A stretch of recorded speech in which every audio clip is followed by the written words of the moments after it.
పవన్ కళ్యాణ్ మీడియాతో chit chat లో మాట్లాడుతున్నారు. పవన్ కళ్యాణ్ అల్లు అర్జున్ ఇష్యూ గురించి ఈ చిట్ చాట్ లో సంచలన వ్యాఖ్యలు చేశారు. ఈ రోజు దిల్ రాజు పవన్ కళ్యాణ్ వెళ్లి కలిశారు. పవన్ కళ్యాణ్ కలిసిన తర్వాత ఇద్దరి మధ్య చాలా విషయాలు చర్చకొచ్చాయి. మరీ ముఖ్యంగా అల్లు అర్జున్ ఇష్యూపై చర్చించారు. అలాగే సినీ ప్రముఖులంతా వెళ్లి ముఖ్యమంత్రి రేవంత్ రెడ్డిని కలిసిన విషయం గురించి కూడా ఇద్దరు మాట్లాడుకున్నట్టుగా తెలుస్తుంది. దిల్ రాజు పవన్ కళ్యాణ్. సో అల్లు అర్జున్ ఇష్యూపై ఇప్పుడు సంచలన వ్యాఖ్యలు చేశారు. మీడియాతో మాట్లాడుతున్నారు. నిజానికి మీడియాతో చిట్ చాట్ లో మాట్లాడుతున్నారు పవన్ కళ్యాణ్. ఈ చిట్ చాట్ లో పవన్ కళ్యాణ్ సంచలన వ్యాఖ్యలు చేశారు.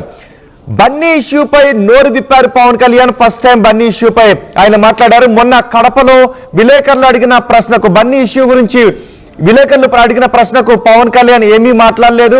ఇప్పుడు ఆ విషయం వద్దు, తర్వాత మాట్లాడదామంటూ పవన్ కళ్యాణ్ అక్కడ నుంచి వెళ్లిపోయారు. దానికంటే పెద్ద ఇష్యూస్ ఉన్నాయంటూ ఇప్పుడు చిట్ చాట్ లో పవన్ కళ్యాణ్ తొలిసారి అల్లు అర్జున్ వివాదం గురించి ఆయన మీడియాతో మాట్లాడారు.